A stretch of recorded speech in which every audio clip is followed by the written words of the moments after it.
রাত ১:৪৫। অফিস থেকে ফিরছিল তাসিন। বিল্ডিংয়ের লিফটে ঢুকেই সে নিচের বাটন চাপল, কিন্তু লিফট থামল মাঝপথে। লাইট নিভে গেল আর ফোনে সিগন্যাল শূন্য। হঠাৎ পাশের কোণ থেকে ফিসফিস করে একটা গলা, তুমি আমার জায়গায় দাঁড়িয়ে আছো।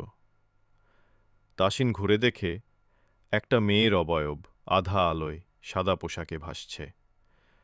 চুল এলোমেলো, মুখ আধা পুড়ে যাওয়া, চোখ ফাঁকা। লিফট কেঁপে ওঠে, নিচে নামতে শুরু করে, কিন্তু দরজা খোলে না। সিসিটিভি ফুটেজে দেখা যায় লিফট থেমেছে বেজমেন্টে, আর তাসিনের পাশে দাঁড়িয়ে সেই মেয়েটা, যে নাকি ৩ মাস আগে এখানেই মারা গিয়েছিল। পরদিন সকালে শুধু লিফটের দরজা খোলা অবস্থায় পাওয়া যায়।